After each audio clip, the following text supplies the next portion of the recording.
This is 2025 paper 2 question 1, and we're given a point and we're given a line, and we're told that the point's on the line, which means those x coordinates and those y coordinates are on the line, so we can just sub them in. So the x coordinate is p and the y coordinate is 5, so 3p minus 2 times 5 plus 28 will be equal to 0. Then 28 minus 10 will give us plus 18, so we have 3p plus 18 equals 0. So that means that 3p is minus 18, which means that p is equal to minus 6. In part 2, we're given the equations of two lines, and we're told to find out the size of the acute angle between them. So basically what you can do, you could draw it out and do trigonometry, but a faster way is if you go to the coordinate geometry section of the formula and tables booklet, you'll see there is a formula for the angle between two lines, given their slopes. So we just need to figure out what the slopes are. So for line L, the first, which I'm just going to call M1 for the first slope, obviously when you write a line is y equals mx plus c. So this number in front of the x, that's the slope, so the slope is minus 1/3. You can see in the second equation, it's not in the form y equals mx plus c, so we can't easily tell what the slope is. Y equals mx plus c is here, by the way, on the coordinate geometry page. So we just have to solve to get it in the form y equals mx plus c. So we have 2x minus 5y plus 10 equals 0. Bring the 5y to the other side. We get that 2x plus 10 equals 5y. Divide both sides by 5 and get that y equals, and we'll have 2 over 5. And then we have x, and then we have plus 2. So the slope for this one is clearly 2 over 5. So our second slope is 2 over 5. And then all we have to do is sub into this formula. So the tan of the angle will be equal to plus or minus. And then we have the first slope, which is minus 1/3. And then we have minus the second slope, which is 2/5. All divided by 1 plus, and then multiply the two slopes together. So that's minus 1/3 times 2/5. And when you simplify that, you'll get minus 11 over 15 over 13 over 15, and you can put this into your calculator and it'll simplify it, or you can think about it. If you multiply the top and the bottom of this fraction by 15, which you're allowed to do because that's the same as multiplying by 1, because 15 over 15 is 1, then on the top the 15's cancel, we get minus 11. On the bottom the 15's cancel, we get 13. So minus 11 over 13, well, plus or minus minus 11 over 13 because of this plus or minus here. The plus or minus doesn't end up mattering, as you'll see, but that's equal to tan theta, as we were saying from over here. So then theta will just be equal to the tan inverse, and then we'll have plus or minus minus 11 over 13. And you can just put those values into your calculator, and you should get plus or minus 40.23 degrees. So that's the angle. So we're going to say the angle, and it says to the nearest degree in the question, so we'll say 40 degrees, and we'll give that as our answer. So yes, it's to the nearest degree. Then we're given a bunch of information in part C. So we're told that we basically have a line, and it cuts the x-axis at this point, cuts the y-axis at this point, and the slope is negative, so it's going to be sloping downwards. So if we do a little sketch of what it might look like, it could look like this. Obviously, there's more information in the question. And then it cuts the x-axis at this point, A0, cuts the y-axis here at the point 0, B. Then we're told that the area of the triangle enclosed by this line, the x-axis and the y-axis, is 12 square units. So you can see here, there is indeed a triangle, and the area of this triangle is going to be 12 square units. And there's two lines that satisfy that. And the reason for that is because I can move this line around as much as I want, because it's going to have the same slope. I can move it down here, and that also makes a triangle with the x and the y-axis. And this area could also be 12. But I'll just leave it up here for now. So what we're expecting is here the area is 12, and b would be positive and a would be positive. Sorry, these two look very similar. That should say A0, but it kind of looks like 0, 0, but it should say A0, A0. So we're expecting A and B both to be positive here. And then for our other answer, when we have the line down here, we'd expect to have a negative A value here and a negative B value here because they're on the left and down. But we'll look at the positive one first. So there is a nice formula for the area of a triangle. Obviously, you could do some stuff with the diagram, but I think the most straightforward thing, the area of the triangle closed by the origin and 2 points is given by this. And we know our 2 points, so the area is equal to 12, and it's going to be equal to a half. And I always go to write the formula. We'll have x1, y2 minus x2, y1. So that means that 12 is equal to a half, and we'll have the absolute value. So x1, let's just say this is the first one. So here's our x1, y1. Here's our x2, y2. So x1 is 0. So this term is just going to be 0. And then y2, as you can see here, is also 0. So we're going to multiply that by 0. And then we have minus, and then we're going to have x2, which is a, and y1, which is b. So we're going to have ab. So that means that 12 is equal to a half times the absolute value of ab, which means that the absolute value of ab will be equal to 24 when we multiply both sides by 2. So obviously AB is either plus or, it's going to be plus or minus 24.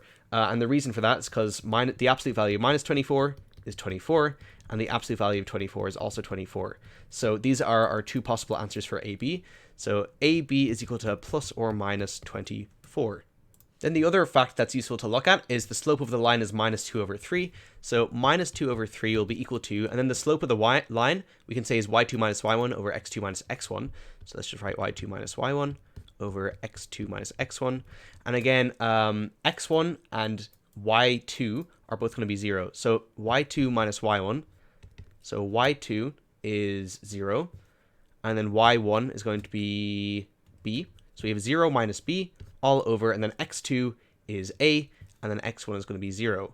0 minus 0. So that means that minus b over a is equal to minus 2 over 3, which means that b over a is equal to 2/3. And we know that a times b is plus or minus 24. So we kind of have simultaneous equations here, but we kind of have two of them. So I suppose the easiest thing to do is, because this one has a plus or minus, we're going to leave that one, and we're going to take this one because it's easier. We're going to sub that in. So we can say that b is going to be equal to 2a over 3. And then we can sub that into this equation.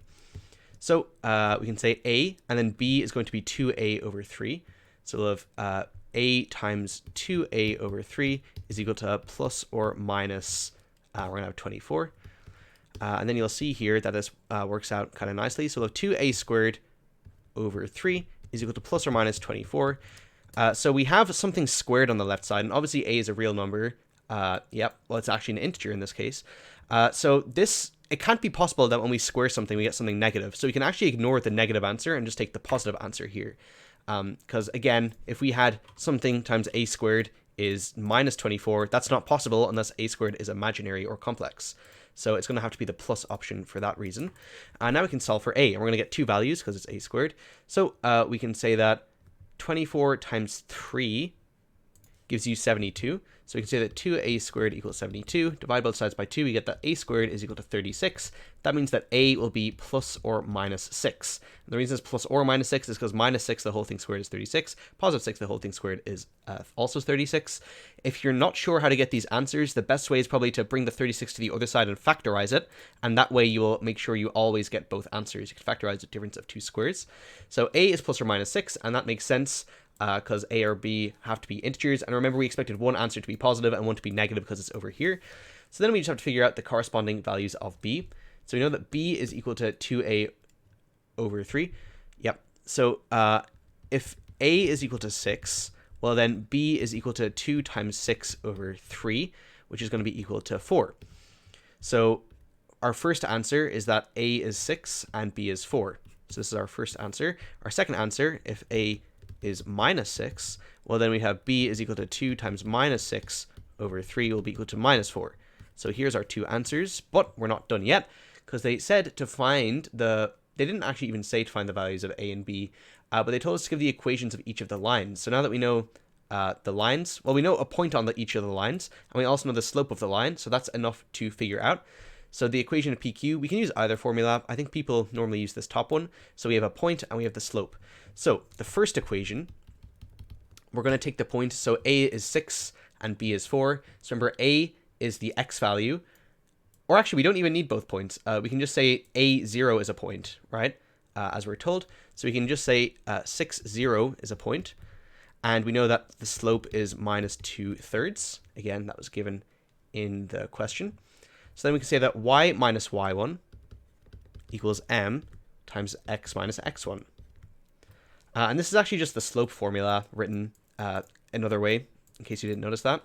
Not that you need to know, but it's interesting. So we have y minus, and then the y1 value is 0, equals minus 2/3 times x minus 6.